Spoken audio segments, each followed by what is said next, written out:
Tween media is back, the battle of the Alixs, and how Looksmaxxing has infiltrated the mainstream media. I'm Maggie Zhao. And I'm Jasmine Wallace, and you're listening to Culture Club, where two writers and editors chat all things pop culture, current affairs, the internet, and our lives. Today, we are on the land of the Wurundjeri Woiwurrung people of the Kulin Nations. We would like to pay our respects to elders past and present and extend that to any Aboriginal or Torres Strait Islander listeners today.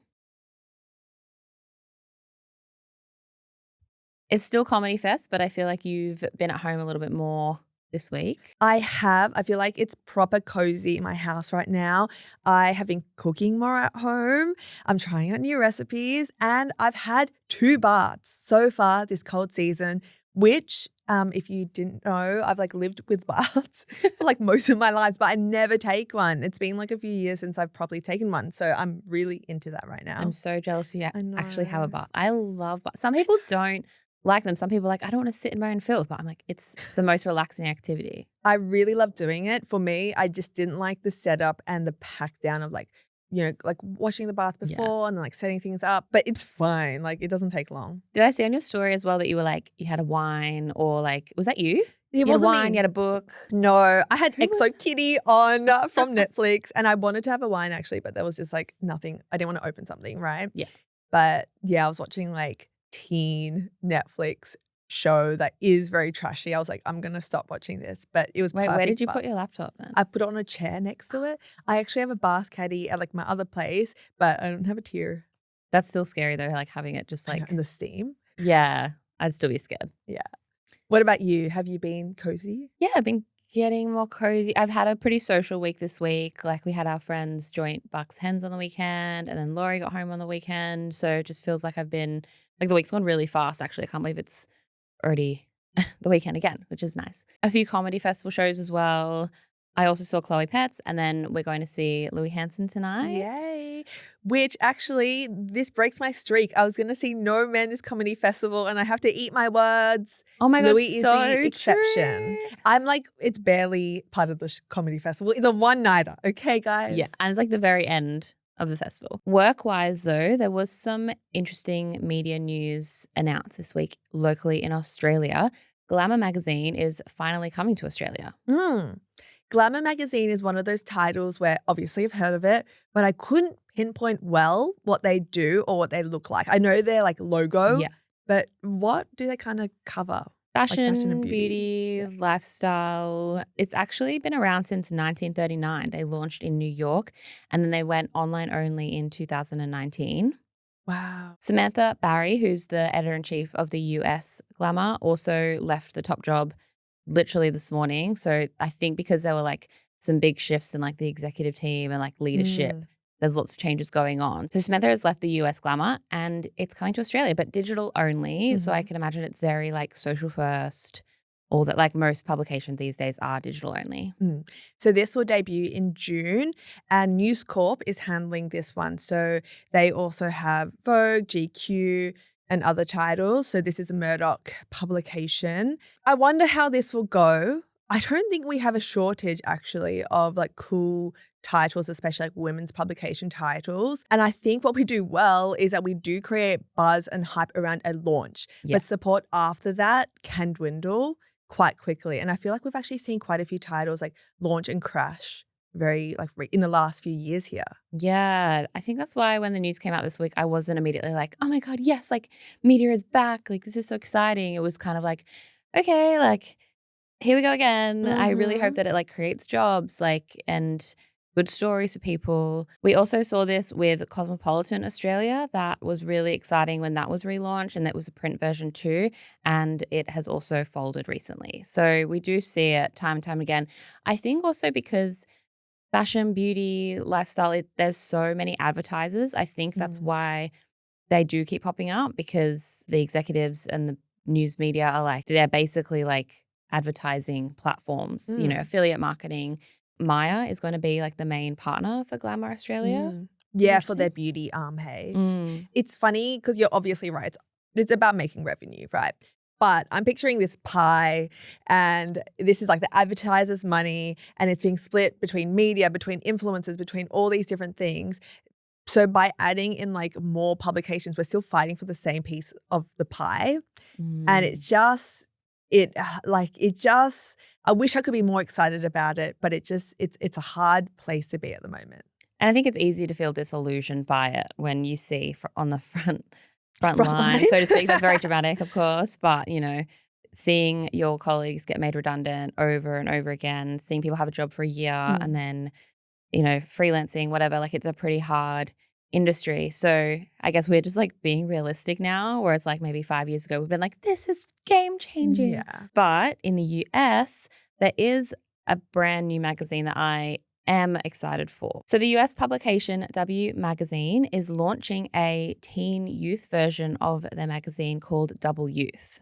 It's a pretty good name because it's like spelled W, like capitals, and then youth. But you wouldn't say WYouth, you say WYouth. I feel like I just needed to say that for the audience if they were confused. So it's described as a teenage sister to the fashion magazine, and it's going to be helmed under the former creative director of Heaven by Marc Jacobs, which was their like youth-focused line, Ava Naru, alongside the W editor, Sarah Moons. Yeah, also, Sofia Coppola and her teen daughter, Cosima, will be contributing editors. Not a teen being a contributing editor.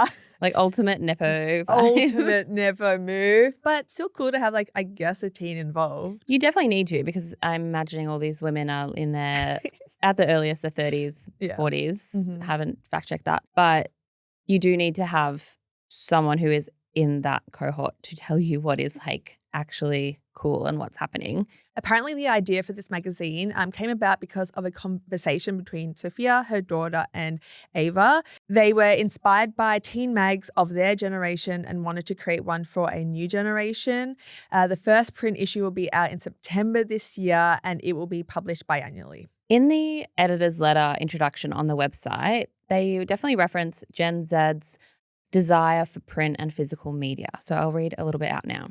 The eldest members of Gen Z are 29 years old. They had Facebook in elementary school, Instagram in middle school, Snapchat in high school, and TikTok in college. The youngest members were born in 2012, the same year Tinder was invented. Instead of pacifiers, they had iPhone screens.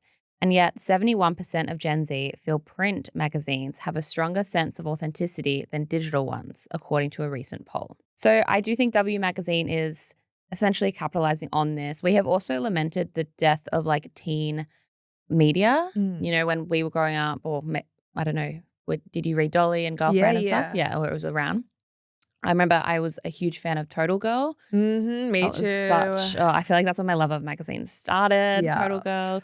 Even Disney shows, I feel like, do not have the same cultural relevancy and influence that they did when we were growing up. So because of the internet essentially like democratizing culture, flattening culture, we're all consuming the same content on TikTok and Instagram. Teens and tweens, they don't have a dedicated space that's just for them. So I think this is a really smart move. Yeah, I would say the same, but I'm confused why the editor's letter focuses on Gen Z, not Gen Alphas. Surely they're targeting Gen Alphas. Gen Zs, I'm not reading a teen mag. Even though, the youngest of this cohort is already, I'm trying to do the maths quickly, like 14, 15. Like that's... But I feel like 14, 15 is like peak teen media. Yeah. But I guess you're right. If they're saying that's like the bottom... Yeah. That's what I want to see more of. I want to see more tween media. I feel like that's such an important subsect. And I feel like maybe we're getting better TV shows out of it. Like Exo Kitty that I'm watching is definitely made for tweens. But let's have that transfer into the media landscape too. In the same vein, there's been a new study by Fandango, and they have found that Gen Z are the most active cinema goers. Yeah, apparently we are spending more per visit on concessions and on premium formats like IMAX. Interestingly though, like this study is great, but they also do say that overall cinema visits is still 20% behind what it was pre-COVID. 20% is a lot more than I thought, because I feel like everyone's talking about the movies, everyone's going to the movies. So I thought it would be like at least the same. Yeah. Maybe even 5% more, but it's still 20% below. Yeah. They found that 87% of Gen Zs and 82% of millennials saw at least one movie in the theaters in the past year, compared to 70% of Gen Xs and 58% of baby boomers. Apparently, Gen Z sees going to the movies as a social activity, while millennials see it as an escape from their daily routine. Would you agree with that? Yeah. I mean, I have a friend, Sal, who I'll probably see a movie with every like 2-3 weeks or something. And that's like the activity we do. I love going to the movies. And I would say in the last year, I've been seeing significantly more movies in the theaters than I have previously. Yeah, that's why my data's skewed from being friends with you maybe. When I was reading through the study as well, they said that like the average is 7 times per year. I was like, oh.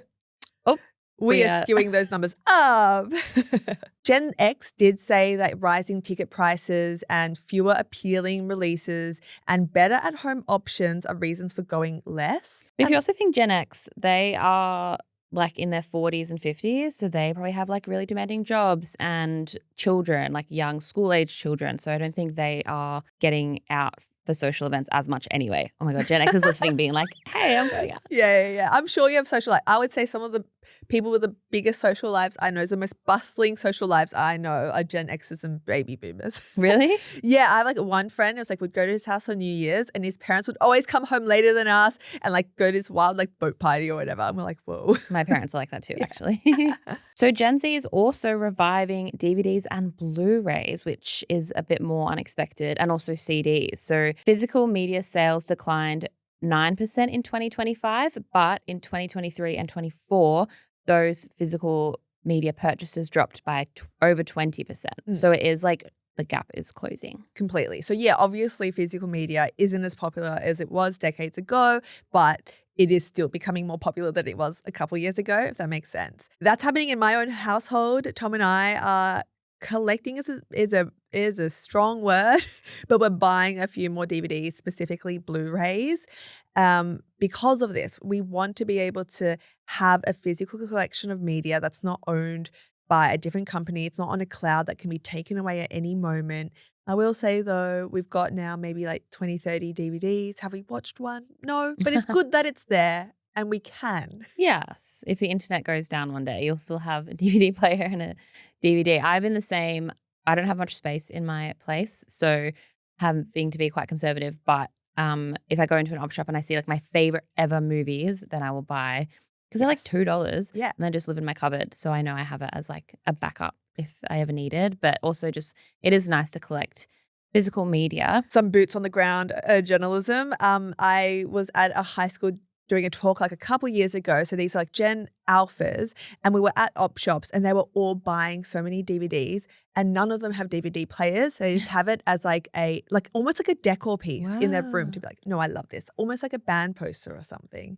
So I found that quite interesting. My cousin's the same, actually. He's 21, nearly 22, and he also collects DVDs. So it does feel like almost rebellion, I think, for younger people who grew up in the streaming era. It's kind of what happened with record players and vinyl, and I think it's coming back around with this, and I'm all for it.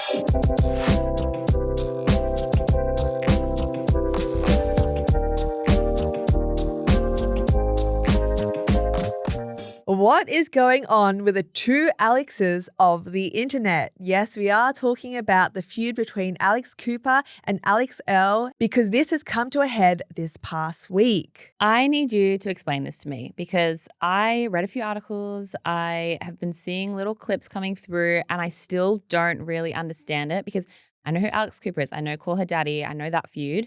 I know Alix Earle is an influencer, like one of the main like TikTok influencers of the era. I didn't know that they like had a relationship in the past or a friendship. Yes, we're going to talk about it all because, listener, we'll be real. Jazz and I didn't really care about this, okay? Like, who are these two ladies who look so similar, who are like they've been feuding on and off? But I did kind of dive into it and like laid out the timeline. And I'm like, you know what? It's worth talking about it. So I'll take your hand if you also don't know what's happening and we'll go through this together. Amazing. So Jazz, you're right. They were connected first in August 2023 when Alix Cooper started her own talent and podcast network called The Unwell Network, okay? And she signed Alix Earle's podcast. Her podcast is called Hot Mess. So happy days at the start. Does she still have the podcast now? Does she still have the podcast now? That's a good question. We'll get into it. Okay. Hold your questions till the end. So then in late 2024 and early 2025, small things started happening which pointed to this supposed feud. For instance, Earle's dad was on mic saying that he had to have some, quote, hard conversations with people. Vague enough, right?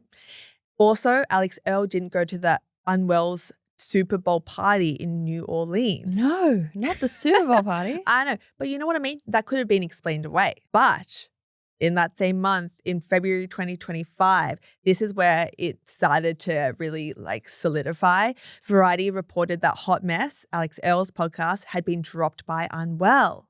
Okay. There was a source that said they've had a lot of drama between them since they decided to collaborate on Unwell. They clashed over business and their friendship is over because of it. So shortly after that, in March, Earle said on TikTok, quote, I have to put a pause on podcasting right now for the foreseeable future.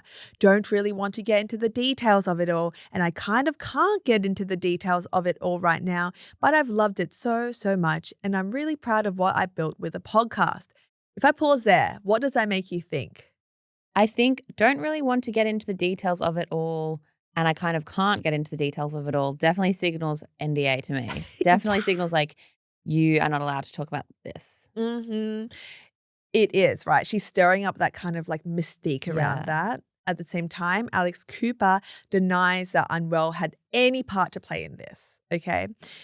Rest of the year, this is last year, there was a little bit more of this back and forth passive aggressiveness, vague videos about Unwell from Earle's side.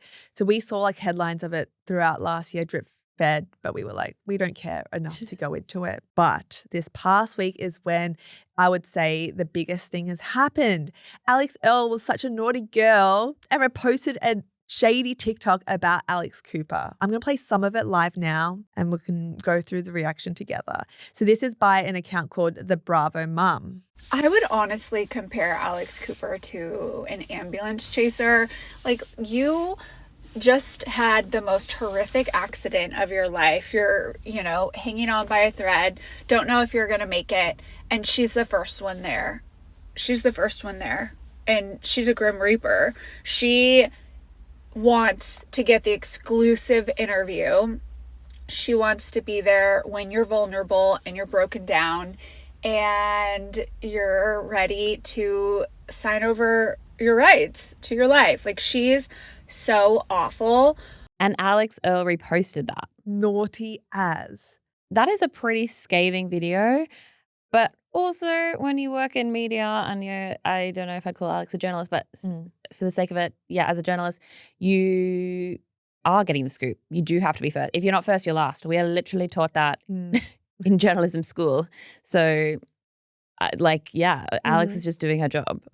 Yeah, Cooper, hey. Yeah, Alix Cooper, sorry. Yeah, and audiences eat that up for a reason, right? It's very full on. You can say that you don't like the style. You can say that perhaps it's a bit unethical, but there are people who enjoy it for entertainment purposes. I think it's so messy that Earle did this. I have never followed her content. I'm not a fan of either of them, I will say, but I really don't know Earle's stuff. Her stuff has never appealed to me, but I'm girl, why do you keep bringing this stuff up? This was very pointed and it caught media attention very quickly. But what was surprising was that Alix Cooper made a video about this. So before this time, she had not done that. She'd just been writing a few comments and stuff. We're going to play a bit of the video now as well. And she's sat outside on a couch. She has her sunnies on first. She kind of looks hungover and then she pulls up the sunnies. It's very casual. Because it's Coachella Come Down. Oh yeah, Coachella Come Down. Good. Alix Earle. Hey girl. The passive-aggressive reposts and the likes and the commenting on things, I gotta call you out here. You're gonna need to get specific and just say what you gotta say about me. There's no NDA. No one is stopping you. Stop hiding behind other people and just say it yourself. What's the beef? I saw a tweet that was this is the bi sister for the straight girls. Yes. That is such a great comparison to the James Trout YouTube Tati drama of however long, a decade ago or something. Two influencers beefing and it's we don't really care, but we kind of care. Yes. Why did we want to talk about this? I think I'll start? Yeah. And just before you do as well, because Earle commented under that video where Alex Cooper's essentially like, yeah, girl, tell the story then. Earle says, okay, on it, exclamation mark, exclamation mark. Why do you care about it? I think this is interesting because it is essentially new media. Like the new podcast networks, the TikTok influencers, you can say, oh, they're not important, whatever. And I know that we are in a bubble because we are in this world, like analyzing culture. But I don't think you can deny that they have influence and power and millions of dollars and are talking directly to mostly young women in the US, yes, but we are in Australia at least, we are very heavily influenced by US culture and media.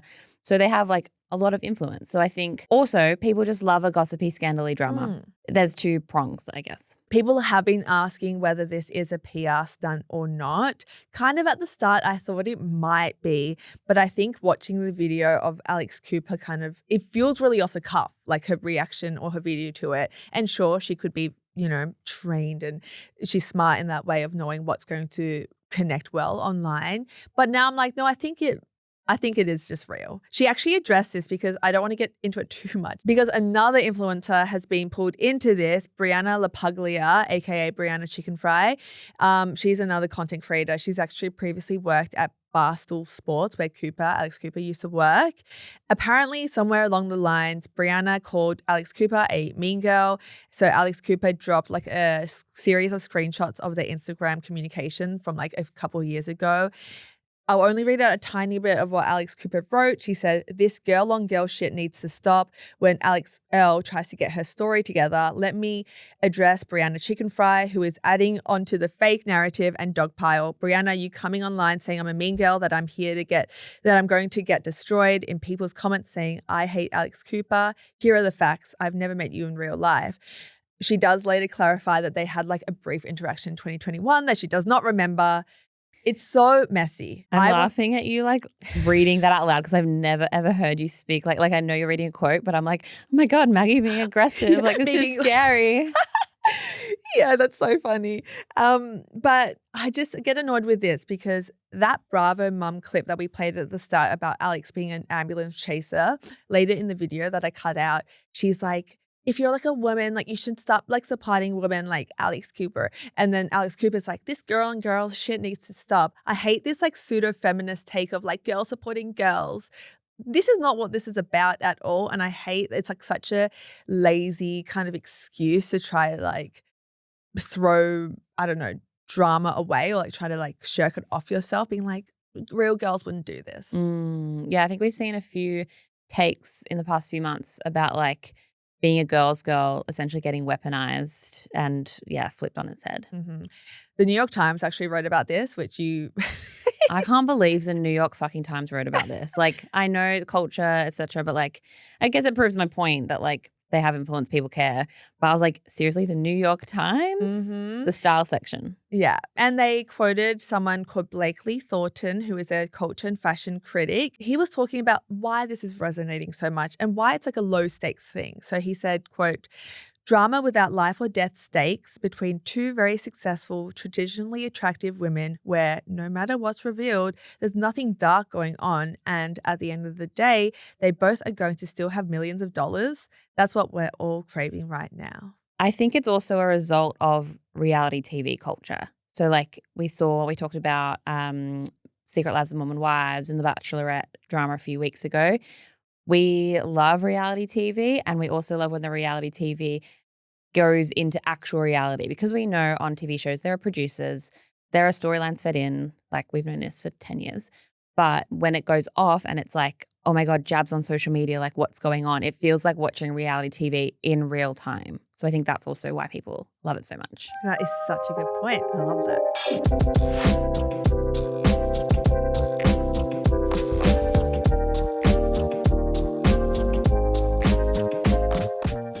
The Australian news program 60 Minutes has made global headlines this week after the journalist Adam Hegarty interviewed Clavicular, aka Braden Peters, the controversial Looksmaxxing American influencer, and he asked him about his associations with incel culture and Andrew Tate, and he walked out of the interview. It's always funny to see what makes global news out of Australia, and this one had a big flow-on effect. It's very weird seeing Adam Hegarty being like the white boy of the internet, like one of our local 60-minute journalists, and people on my Twitter at least are kind of like, oh my God, like he's so hot. Yeah. Like, Adam?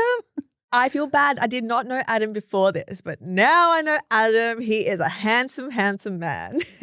So Clavicular is one of the main influencers of the Looksmaxxing community and sect of the internet. So if you don't know, Looksmaxxing is the maximization of one's appearance. Mm-hmm. The aim is to be as quote unquote attractive as you possibly can, but there is a set of prescribed criteria, especially when it comes to masculinity. Like this is definitely like masculine, like in male circles. Mm-hmm. Some of the attributes are revered are like things about your jawline, sharp jawlines, eyes that are angled slightly, and things about your body physique as well. This definitely has roots in online incel culture. It's been around for quite a few years, but we're seeing a lot more of it, especially in mainstream news in the last year or so.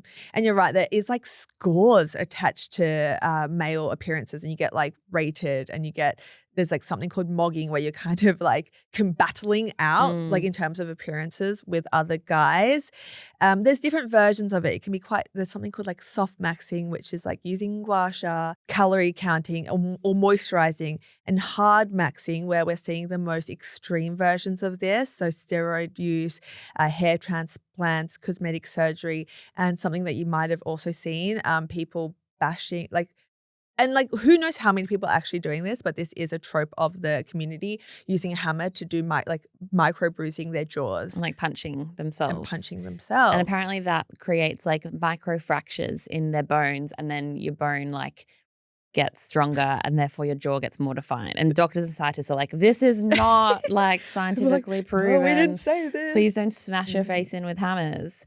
I also want to give a quick recommendation for a podcast episode I really enjoyed about this. It's a podcast called In Bed with a Ride. I really enjoyed listening to this one, and they have an episode on Looksmaxxing, and we will link it down below. There is also something called ascending and descending, which I found interesting. It's where like ascending means like you're getting more attractive, and descending means like you've dropped, I guess, like points or whatever in the Looksmaxxing community. We're talking about this today because of Clavicular walking out of 60 Minutes.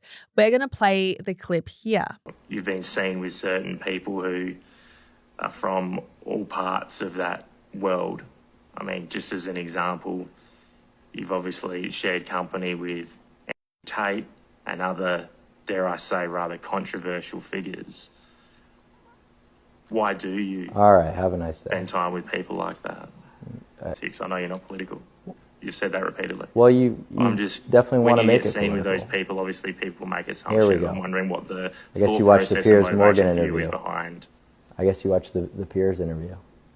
I did, yeah. Too bad I didn't have time to look into, anything about potentially, who your wife cheated with, but don't try to go down that line of questioning with me, all right?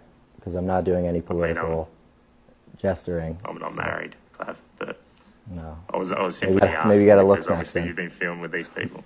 So I could teach you about Looksmaxxing, then maybe you could switch that up. But thanks for the time. Appreciate the interview. All right. Oh yeah. Now, I know that's quite a long clip, but I think playing it really shows how much of honestly a child he is. Clavicular, he's 20 years old. And when he's asked quite a simple question, right, the defense that comes in that tries to be in a previous interview with Piers Morgan, he was talking about how his wife cheated on him. And it's a hard listen. It's a hard watch. I will say I watched the full interview, and it goes for 50 minutes. Mm-hmm. So it wasn't like, he was asked 3 questions and then he walks out. Like he was getting pretty much grilled for nearly an hour. I found when watching the interview, I actually did feel a bit of empathy for him. Yeah. I felt very sad watching it. I just felt like there's been a lot of on Twitter, like people being like, oh, he looks like he's on the verge of tears all the time. And you can see how nervous he is. And Adam is very much, Adam has this smirk on his face almost the whole time that's like, it's grilling him in a way that, yes, he asks, like, why do you feel like you need to hit yourself in the face with hammers and why are you influencing other young men to do this? And you can see that Clavicular is just deeply insecure. Like he says he's not, but he's only 20. And I'm not trying to like infantilize a 20-year-old man. Like he is an adult. But yeah, when watching it, I just felt like I thought I was going to go in being like, oh my God, what an idiot. Like this is everything that's wrong with society. But instead I was a bit more like, wow, this is actually really a sad subset of the internet. I think that's a good reaction to have. I haven't watched the full interview, but I'm struggling with the reason why they've chosen to interview him. Because on one hand, I think the easy response would be to laugh, right? To point fun and to trivialize what's happening.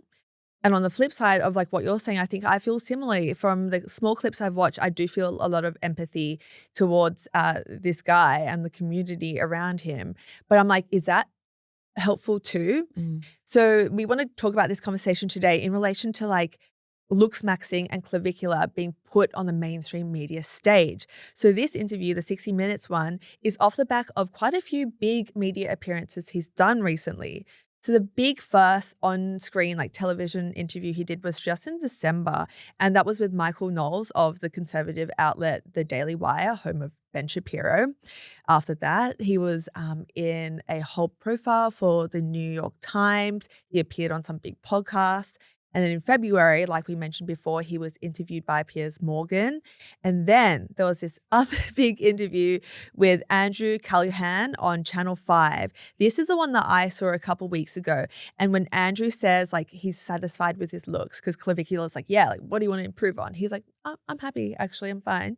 Clavicular tells him that he is being disingenuous and then abruptly ends the interview and walks out. So I was like, when I saw this 60 Minutes, I was like, wait, I've already seen him walk out of an interview recently. I thought it was the same one. Super interesting because Adam says the same thing in the 60 Minutes interview. He's like, what should I do to my face? Like, would you say that I'm mogging you right now? Like he's definitely like trying to get something out of him. Yeah. And I don't know if Clav kind of learnt from the Andrew Callaghan interview. Clav is like, I can't see you, like I'm not close enough to you to know. Like I'd have to do like a consultation to tell you. He kind of definitely like pulls back from being like, oh yeah, fix your jawline, fix this, fix that. Because there's different types of mogging where he was like, oh, like financial, like wealth mogging. He's like, I don't know how much you make. He literally says that in the interview. This incredible piece by Crystal Andrews for ZFeed, and it is called Clavicular is a Media Lolcow. I did not know that term before this, but this is an incredible piece that I think summarizes why we're seeing Clavicular more and the problems of platforming him, but not in the way that you think of like, oh, it's going to influence more young men, but it's like, what are the media outlets getting from this? Crystal, kindly enough, has agreed to read some of the piece in her own words. The whole piece will be linked below, and we really encourage people to read it all because it's fantastic. For the teams at large media outlets with little understanding of or real interest in online culture, it's easy to brand Clavicular as the Pied Piper of frustrated teenage boys leading them down the alt-right pipeline. But I have a different view. Clavicular is a lolcow. A lolcow is a person who is trolled, goaded, or exploited into strange and extreme behaviour online for the amusement of onlookers. They are milked for laughs, hence the term lolcow. Essentially, a lolcow is an online freak show. They are provoked into reactions that will entertain, fascinate, or titillate the audience. The well-being of the subject is of no concern.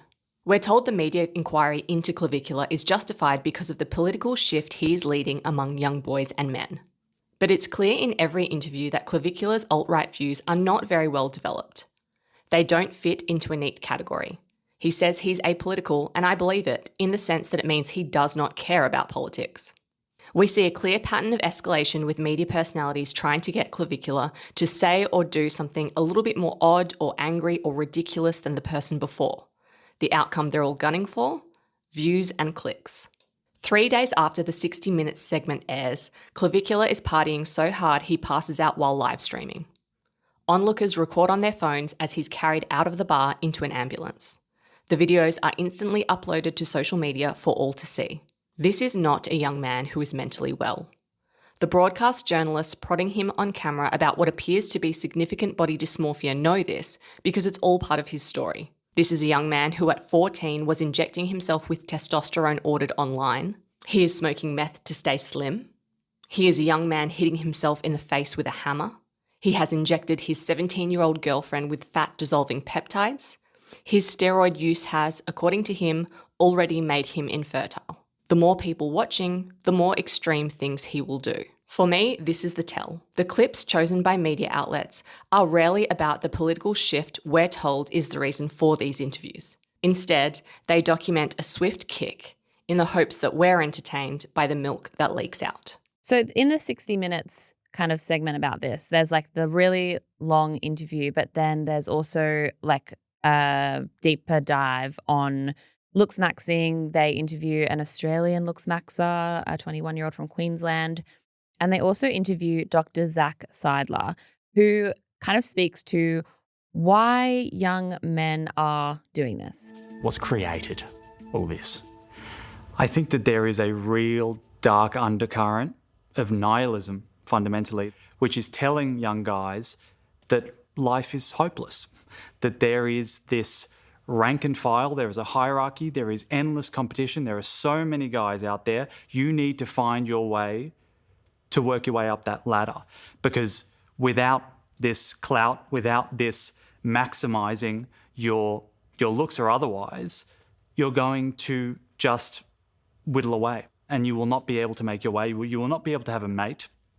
You will not be able to have financial success and status. It's all about winning and competitiveness, and really, sadly, what it leads to is self-destruction. As you can see, we've been talking about this for 15 minutes or something. Looksmaxxing is super complex. It's a very complicated issue that affects so many people in different ways. And there's so many layers to it, and we don't want to kind of dumb it down. But I feel like we're hitting the tip of the iceberg here. Yeah, totally. One thing that also makes me sad is these men are 20, 21, 22, majority, especially in the 60 Minutes package, they're teens and young men. It makes sense to me because they were in peak brain developmental age, 14, 15, these really crucial years during COVID. It's not a coincidence that Clav is a streamer who now spends 10 hours per day on these streams, because he was a young teen when we were in lockdown, and so much of our world became, one, smaller, and two, digital and online. And unregulated internet use in young teens is so damaging. It makes sense that all they care about is their looks, because all they were seeing is people on their screens looking a certain way, talking about money, the economic factors of a cost of living crisis. So we kind of spoke about this in the Manosphere episode of the influence of young men feeling quite hopeless in the face of all these, what's going on in the world. So it makes sense to me that in the Clavicular interview, he says your looks are everything. That's all that matters. And Adam actually says, well, character, personality, maturity, intelligence, don't you think that they are more important than your appearance?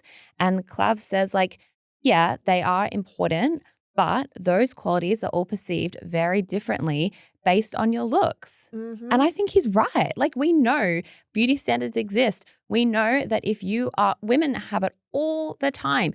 If you literally get a blow, do your hair, wear certain makeup, wear certain clothes, you're more likely to get a promotion. Women have known this for decades and decades and decades. And now it's, these young boys saying what women have been living through and saying, yes, we're not smashing our face with hammers, but we get Botox, we get filler. I don't personally, but those things are so normal. Gender affirming care, body altering, it's so normal for women. And now that it's men and boys doing it, it's oh my God, what's going on? But it makes perfect sense to me that that's all these boys care about, because they're so nihilistic. They have been, they've been brought up in a world that they feel hopeless in. And this is something they can control. They can control injecting themselves with peptides. They can control injecting themselves with testosterone. They can't control the economy, the world, the internet. And all in all, it makes me feel very, very sad for them. Jazz for president. Hell yes. I've been here nodding along. incredibly put. And I think what a beautiful thing to approach this very complicated, scary, and like sometimes like laughable topic with so much empathy and care, because I think that's what these boys need at the moment. We actually need to like cloak them or like blanket them in some understanding, because you're right, these are some real normal concerns and insecurities that, yes, girls and women have faced since the dawn of time.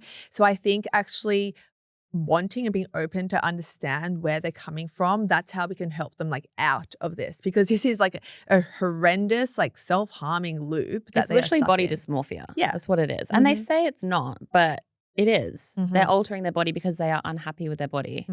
I will admit, at the start of the week, I was on X, I was laughing with Clav, at Clav. I was, especially having it happen on a 60 Minutes Australia program, I was kind of like, fuck yeah, Adam, like kind of you're exposing like this world and it's, associated with incel culture. After deep diving this, like reading Crystal's article, watching the interview, learning more about Looksmaxxing, because obviously like working in culture, I have had like a top line over the past couple of years, but I've never deeped it.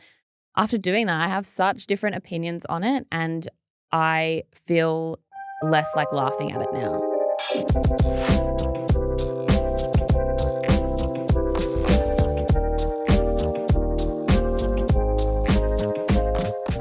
It is now time for Bookmarked, where we share a recommendation from the week of something that we have loved watching, reading, or listening to. Jazz, you are up first. I am so excited to talk about this. I feel like I'm probably really behind because this came out in October of 2025 and I was very much like in wedding period then. But this week, Laurie and I watched Celebrity Traitors UK, which is a spin-off of Traitors, which is like a game show. It was first broadcast on BBC One, but you can watch it now on Paramount Plus. And it's basically a game show where a small group of contestants are chosen as traitors. They have to work together to eliminate other contestants who are called faithfuls, and then they will hopefully win a grand prize. In the celebrity version, they give that money to charity rather than keeping it for themselves. When I heard about this show, I thought it was like a Survivor type show, but that is like not the visuals. That is not the vibe. It's like almost like Knives Out vibes. Yes, very much so. They are in a castle in Scotland. This beautiful scenery, like in the Highlands, actually quite close to where Laurie's parents are. So that was nice being like, oh, beautiful Scotland, miss it. The host is Claudia Winkleman, and the television audience knows who the traitors are, but the other faithfuls, they don't know. So they have to figure out who the traitors are, but the traitors have to lie to their friends, I guess, or their teammates' face, being like, I'm not a traitor, like I have to stay in the game.